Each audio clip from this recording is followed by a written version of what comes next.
There we go. Hello, everyone. Happy Monday.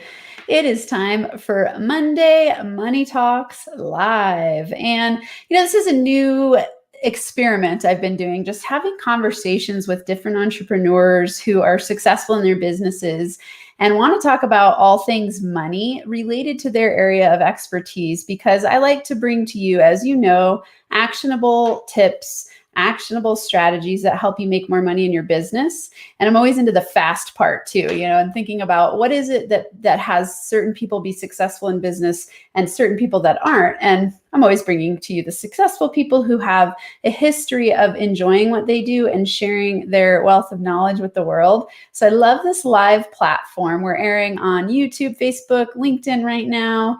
And if you're here joining us, thank you. And I am excited today to have Johanna Walker, who is a speaking coach and storytelling expert. And I like to share where we met because I think it's important as business builders to always be thinking, how is it that you build your network of people that you want to be sharing information with and creating wins with? So we met on LinkedIn, which is actually interesting because we both live close to each other and we haven't actually gotten to meet in person yet. But here we are today after we had a great conversation over Zoom. I thought, I really would love for you to come on and share your wisdom with my community about how to make money through speaking. So welcome to the show today, Johanna. Thank you so much.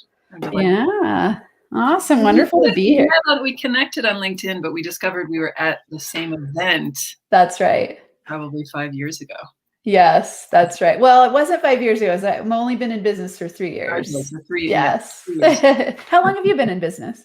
About 7. I lose track. 7 or 8, maybe. Okay. Yeah. So I think, and I know we were trying to figure out where it is we met in person at some point, but it's interesting because, for those of you watching, Boulder's kind of a small community and it's a huge entrepreneurial community, but all of the entrepreneurs go to the same stuff. So it's either like Chamber of Commerce or I think we were talking about how we met at the women's, what was that? The Daring Divas. Yeah. Daring Divas. Yeah. Really cool community. So, yeah. And I don't know if anyone knows my backstory in this realm. I started my entire business through in-person networking. Is that how you started yours? I'm curious.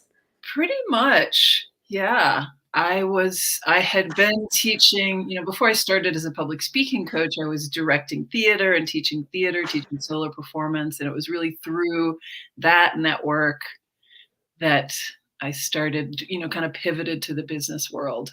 Yeah.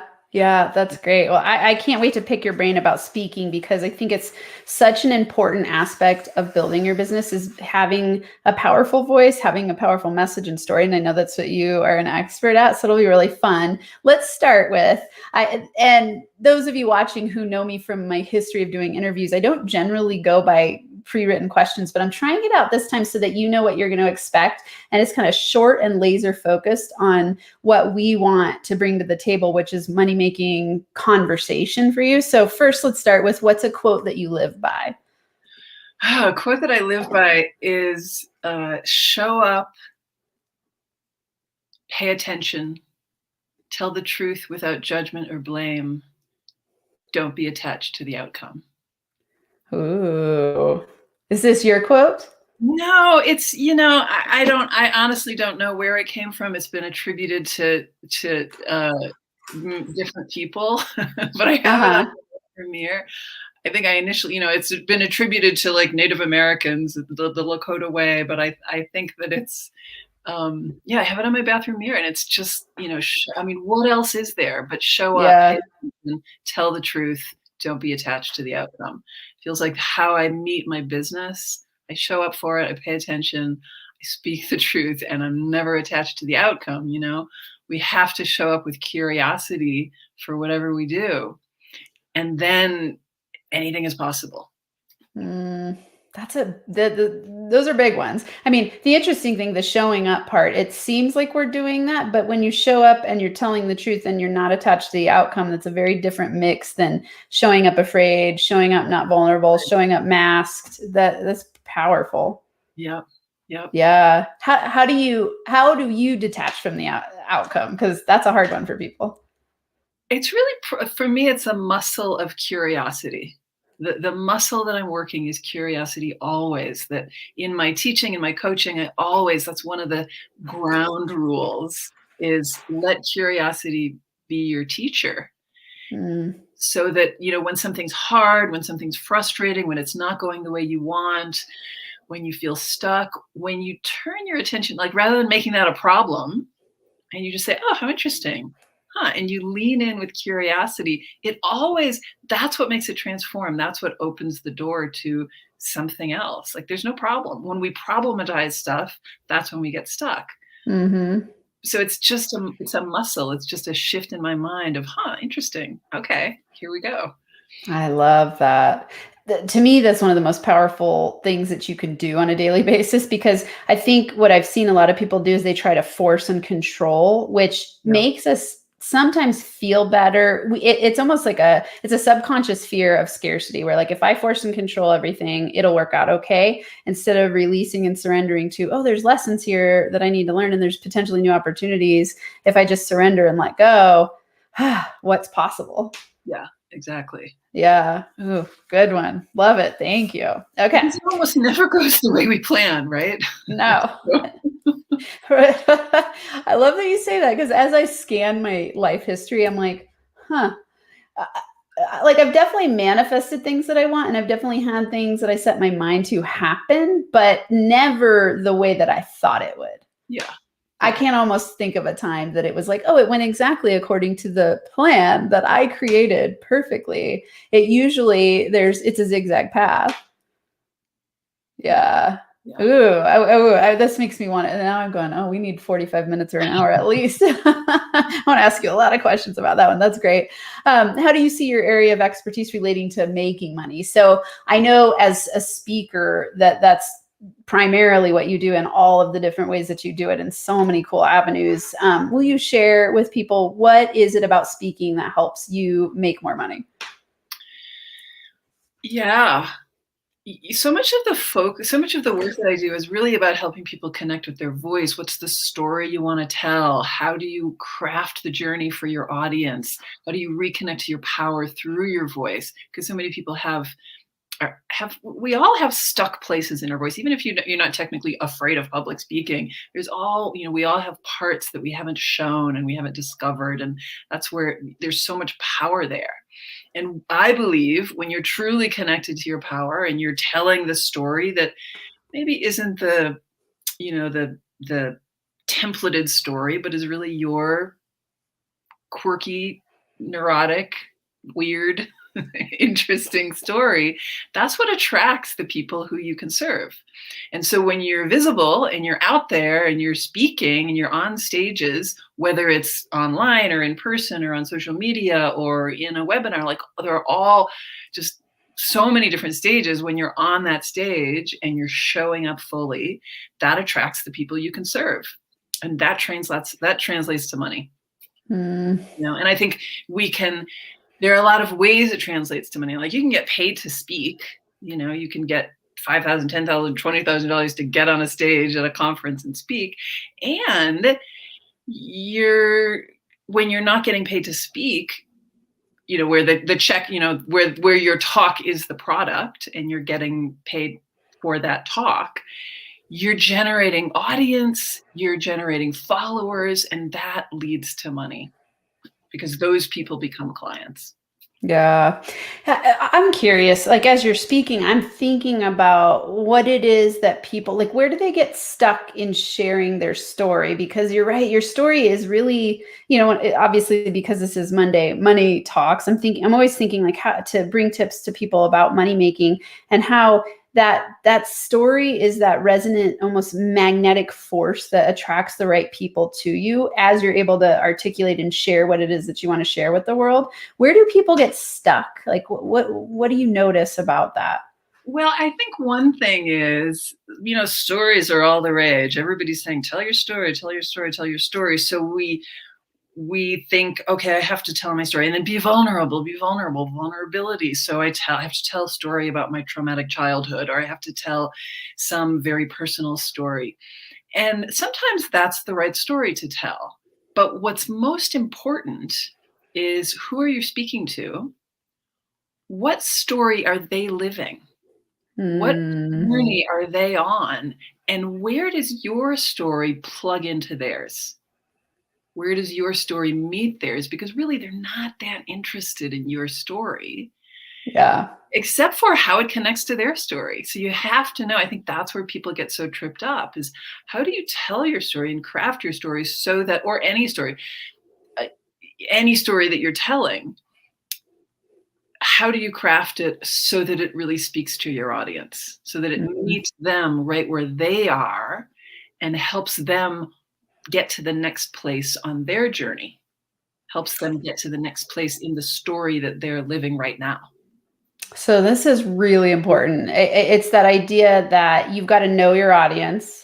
You got to know what it is, what their pain points are, what their hopes and dreams are, so that you're speaking to them through your story. So in that case, do you craft different stories? You kind of have like 5 back pocket stories that you use in different settings with different audiences? Yeah, I tell different stories depending on the audience. And I also always think about, I think one of the ahas I had as, the more that I help people tell stories is, yes, there's the story of who you are and your why story and how you got to do what you do. But a more important story to tell is like the story of your idea. Again, what's the journey you're taking your audience on? So the talk you're giving is a story. It's a journey. And so I like to use the elements of story to develop the story of your idea. Mm, mhm. So it's Yeah, like breadcrumbs along the way, getting them to the overarching idea. getting them to the yes. You want them to say yes to your idea. You want them to say, yes, I'll hire you. Yes, I'll change a behavior. Yes, I'll write the check. Yes, I'm going to do something new as a result of your talk. So when Yeah. you tell that story, like what's the story of the yes? Yeah. Brilliant. I know you've spoken on TEDx stages once, many times. I don't know exact. Okay. And I know, like I watched it in the beginning. I thought, oh, this is awesome. Just watching the way you stand, the way you share, the way you talk, like it's the whole thing is the story in my mind, like in the whole presentation, and it's the calmness and the pauses at the right moment and all of those. And I think sometimes we forget that speaking is a skill that you can learn instead of Mhm. just thinking that you need to become a naturally good speaker. Would you agree with that? Absolutely. Absolutely. I think, we're all communicators as humans. We communicate, and as young ones, we figured out how to communicate our needs, and sometimes they got met and sometimes they didn't. And so we develop particular patterns around communication along the way. Like speaking is to communicate, to connect, to make connections with other humans. And we all inherently know how to do that. But because of those things that didn't go well at some point in our lives where we didn't get what we want, our communication didn't get met, we've developed certain stories about what's true. We've developed certain patterns around our speaking. We start to think that's who we are, but actually they're just patterns that we had to learn for survival at some point. So rather than thinking about it like, oh, we can all learn to be good speakers, it's more we can unlearn some of those patterns. We can unlearn some of those stories that made us think we're not, and Mhm. reconnect with the inherent truth that we get to speak, we get to be visible, we get to connect with other humans, we get to say what we think, we get to tell our stories, and other people get to listen. Mhm. I think it's Yeah, when you were talking in the beginning about that knowing your audience, it's like what came to my mind was the co-created story, and it's really what you're talking about.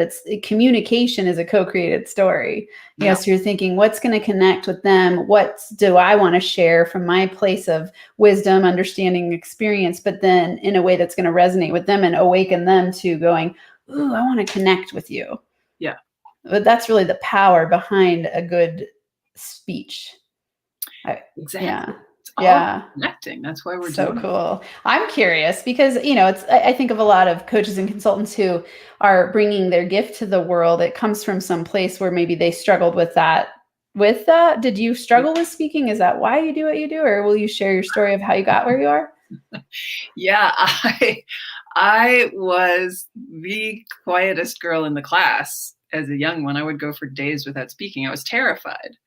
One of the stories I tell is in second grade. I would go to school every day, and there were 10 vocabulary words on the board, and I'd have to write sentences every day, and it was just boring. And I told I told my parents how bored I was, and so he went down to talk to the teacher to say, "Hey, Johanna loves art. She loves creativity. Is there any way to bring more art into the curriculum?"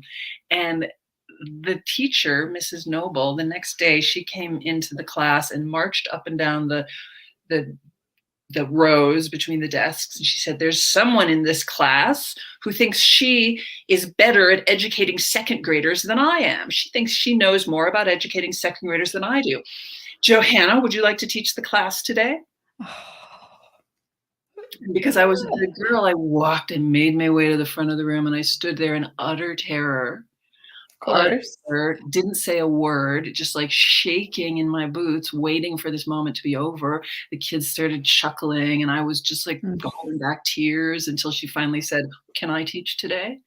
And I said, "Yes." And I sat down, and that was the day I decided, okay, not a good idea to speak up, not a good idea to say what I need, not a good idea to share an idea. And I stayed quiet for decades. Like I would go sometimes for days without speaking. I was the quiet one. Wow. Speaking was not a thing. Yeah. That's it. That's it. Yeah, it brings up so many things because you think about shame and how powerful shame can be, and then you go public shaming, and then you add that layer of it. Most of us are scared to do public speaking anyway, and then that, like the creative force of kids, and Yeah, oh, yeah. wow. So it's very powerful what you do, helping people overcome. I mean, I would imagine you have people coming to you who are afraid to speak, but then also just want to craft a better Yeah, speech. absolutely. And I think fear Yeah, can show up in so many ways. There's the kind of fear of public speaking where I'm afraid to get on stage and I'm afraid to speak. But then, sometimes somebody might be like, "Oh, I'm afraid to share the data, but to be more vulnerable is uncomfortable." Or, I'm comfortable in a room of 300 people, but talking in a small group of five, terrified, it makes me feel really vulnerable.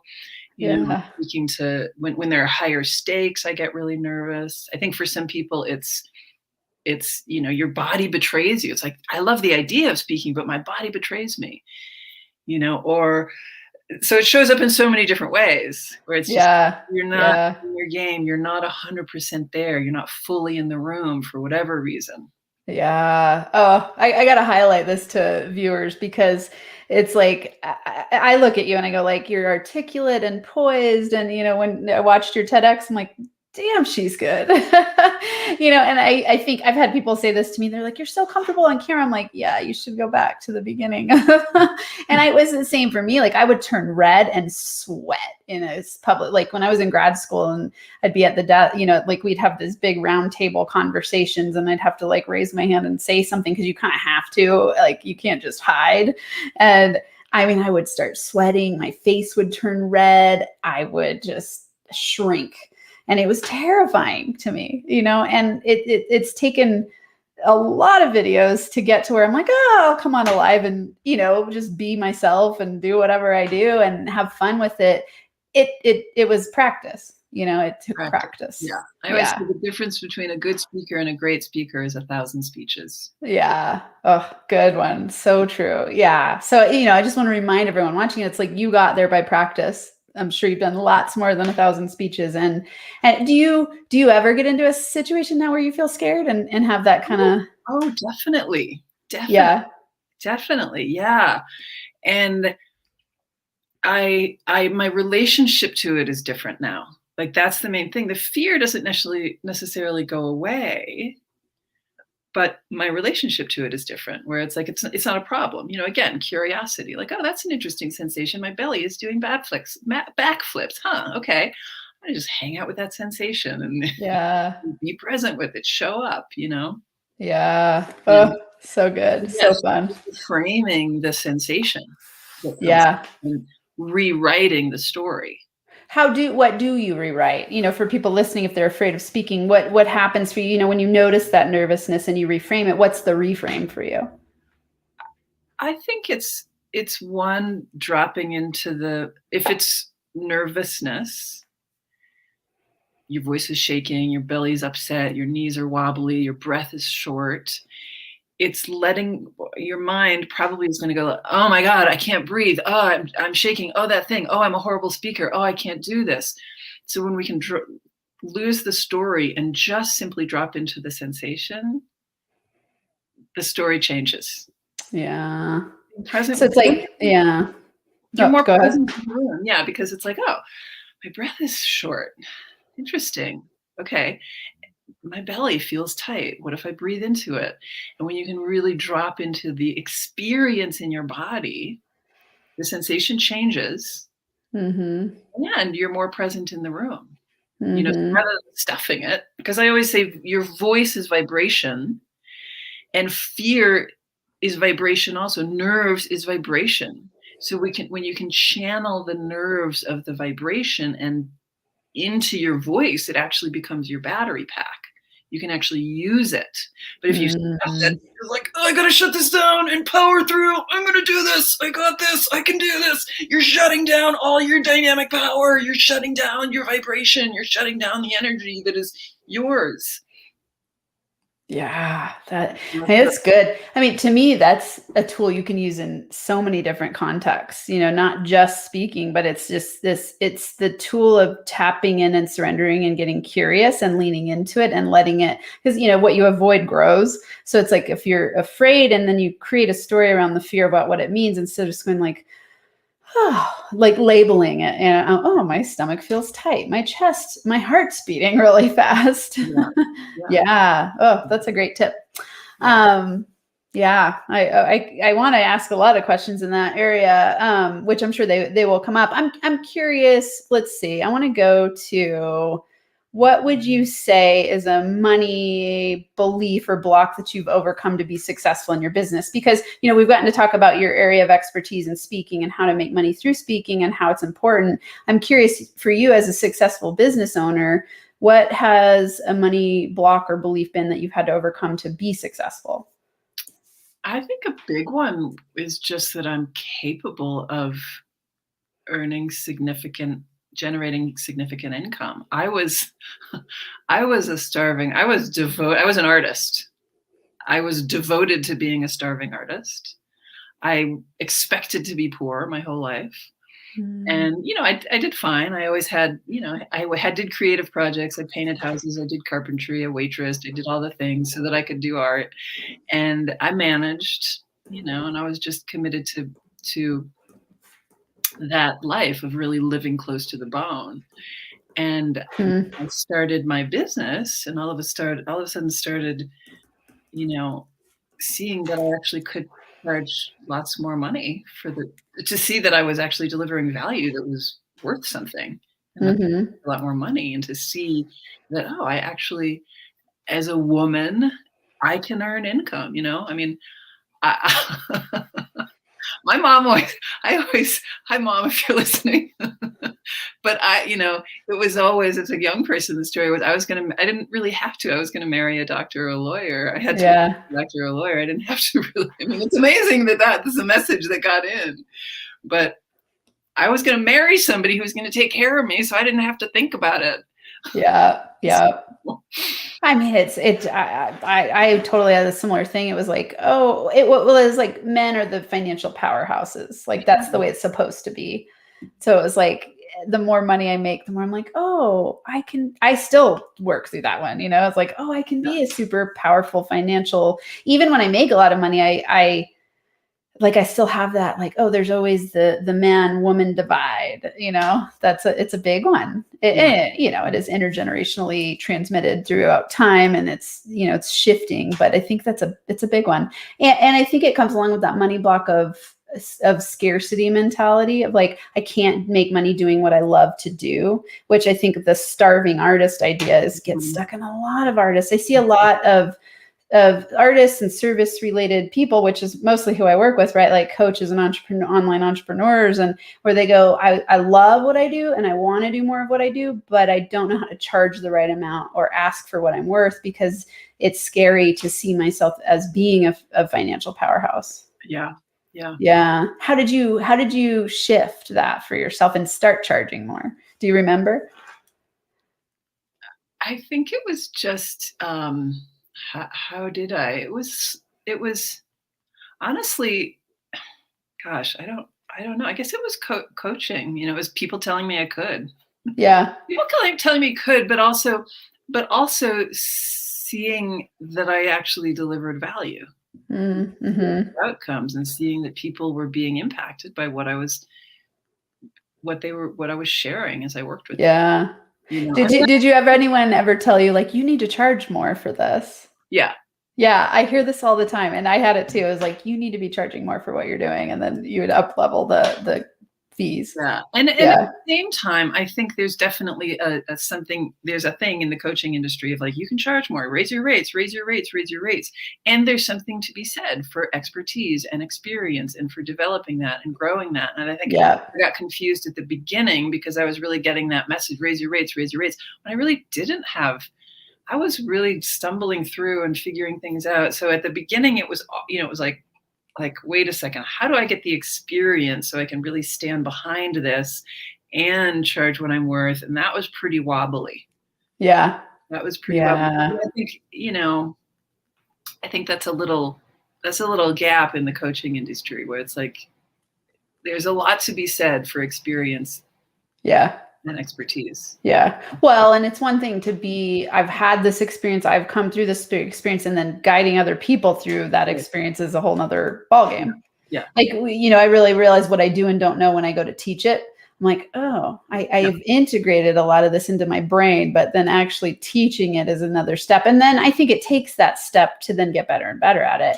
And I so agree. It's the journey of business building. It doesn't happen overnight. You don't just all of a sudden wake up and know what you're doing, and you just up level as you go. Just, like the skill of speaking, you go, I'm going to do it. I'm going to practice, and I'm going to practice some more, and I'm going to fall down. And sometimes I'm going to make a fool of myself. Sometimes I'm not going to know the answers. And then you just keep going because you love what you're doing. Right. Yeah. Yeah. What would you say has been a fast strategy to make money in your business for you? I think, what has been, did you say fast strategy? Yeah, like a strategy to make money fast. I'm really into helping people up level to where they have some income flowing in pretty quickly. Yeah. And I think that there's ways that are faster than others. So I always like to ask experts, like, what's one way that if you start to see your revenue dip a little, that you go like, ooh, I'm going to focus on this, and it shifts my revenue in the direction I want it to go? Well, it's really visibility. It's really visibility, because I can go in and out of being, pitching myself and being out there. And anytime I really focus on getting out there, getting speaking gigs, getting interviews, getting in front of people, then boom, it turns around. Because just that energy, that momentum, getting in front of people that you can serve, communicating the value you deliver, communicating that you can solve their problem, then boom, they're right there. And so always is that always is a shift for me. Like I said, I go, I'm really down. Yeah. And it's like, oh, visibility. I'm teaching people how to be more visible, and I'm slipping on my own visibility. Yeah. I like that you said that, because I think sometimes we think like we get a little bit afraid about money or the flow of money into our business. And then we tend to like hunker down and almost brood, instead of going, oh, let's be outward and share even for free, and just get the momentum piece is so big. So it's a valuable tip. And I've done, a little more specifically, is one of the things I did a lot in person when we were in person, but still virtually. And it's even easier to do virtually, is host free, promote, produce my own free event. Because one thing is getting on other people's stages, which is a great thing to do, but you can just host your own free event, create your own speaking opportunity, and deliver great value and make an offer.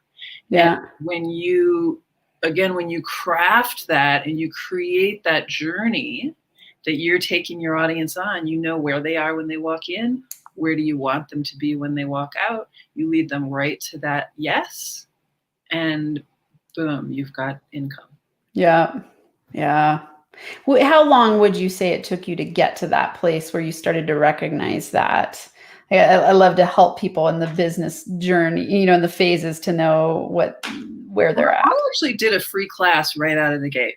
Right out of Okay. the gate, because I had worked with a business coach. I went to a free class of hers. At the end of her class, I was crawling to the front of the room, begging her to let me pay her, to help me. I was like, her free event was so successful that I was like, okay, I'm going to do one. And I did a free event. It wasn't very successful because I really didn't know what I was doing yet, but I did it, boom, right out of the gate, 6 months into my business. And then I started learning, about crafting that journey and really designing.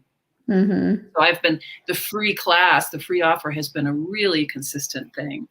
When you do your free class, what's the layout of it?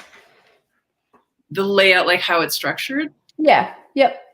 Well, it's, I connect with the audience. I communicate to them that there's value here for you.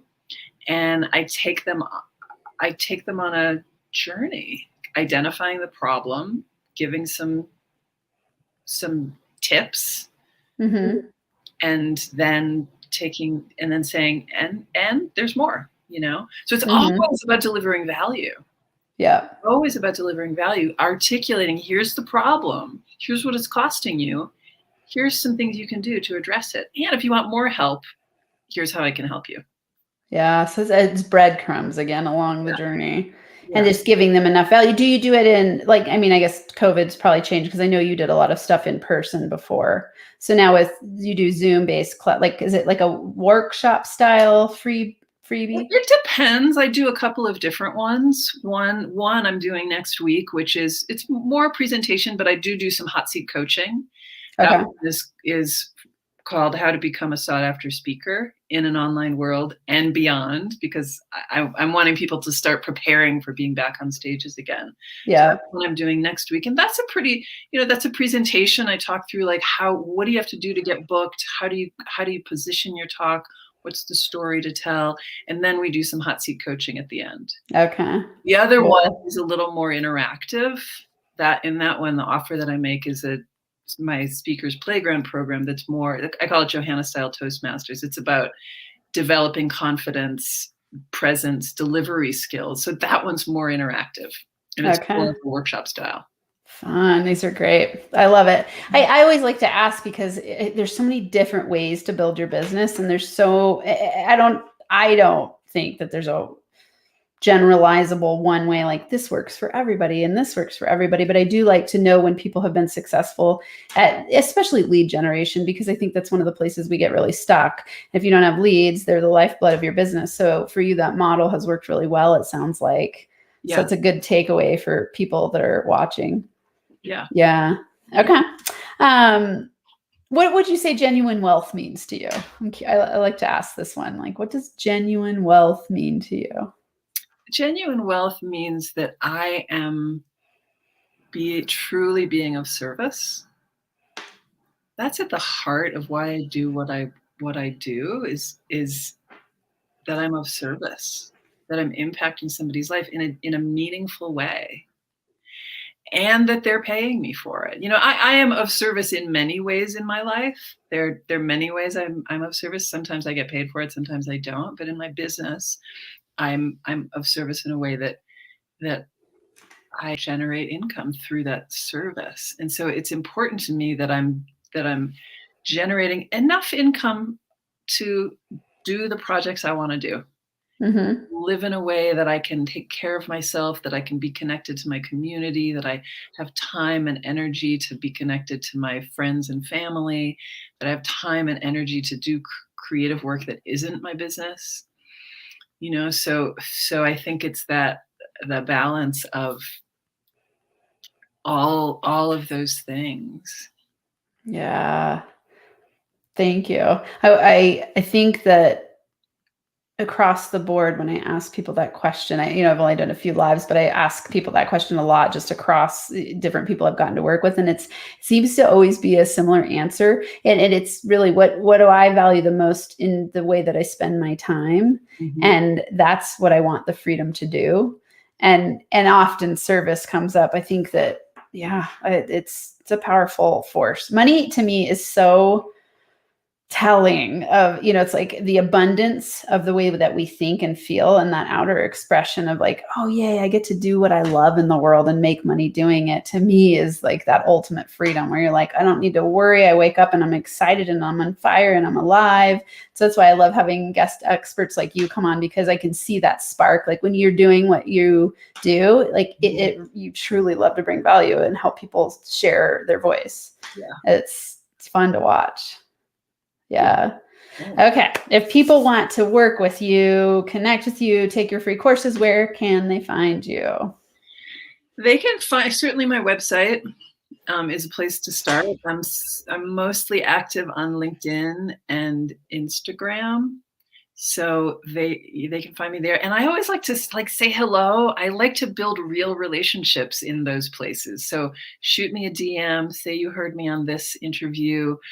I'm interested in knowing about your work and who you are and what you do. And I'm interested in building real relationships. I'm not looking for just like the numbers of followers. I want to build real relationships. So tell me who you are. Tell me what's up with you and your business and speaking. I really love hearing that. And I do have a free class next week on Wednesday, the 31st. There's a link to it on my website. Perfect. Thank you. Yeah. Okay. Yeah. Wonderful. And I know you like to connect, because we messaged each other and then we were like, let's hang out over Zoom. Yes. Thank you. Yeah.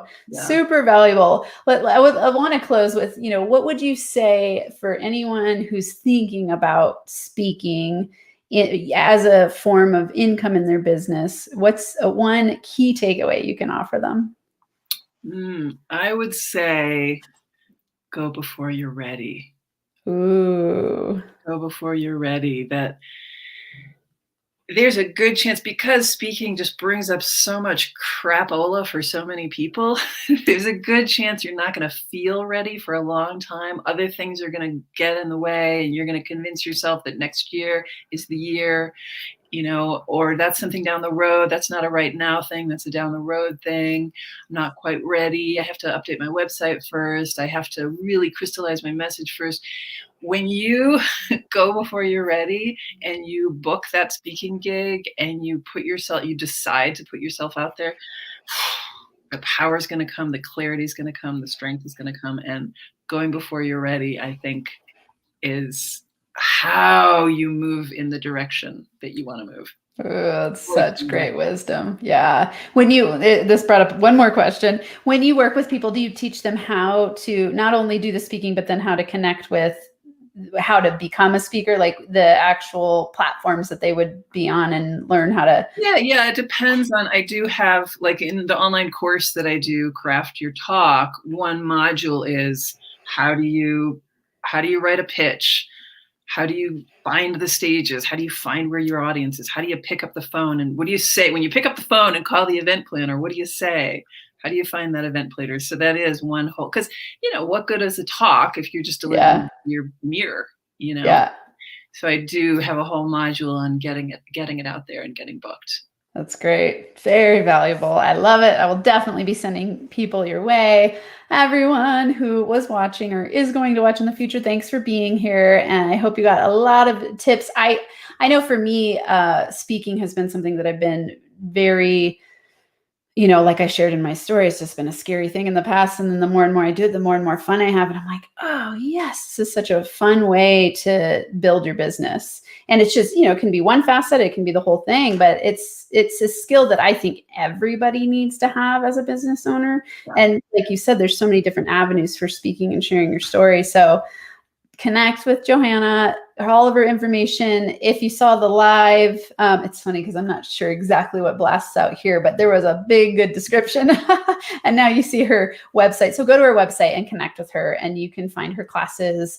She gives free giveaway resources. So awesome. And then if you want to learn how to be on stage, she offers that. So there's a lot of good wisdom and knowledge and expertise there from a very successful speaker who's been on TEDx stage and rocked it. So real quick, do you know the title of your TEDx The talk? title is The Stories That Live in Our Bodies. Okay. the stories that live in our bodies. So go check that out. You'll find it, yeah. Yeah. Okay. Thank you so much for being here. Thank you so much, Amanda. So fun talking to you, and I'm glad got to do this. Awesome. Thank you. All right, everyone. Thanks for being here. I'll be back next Monday at noon Mountain Standard Time, USA, for another Monday Money Talk.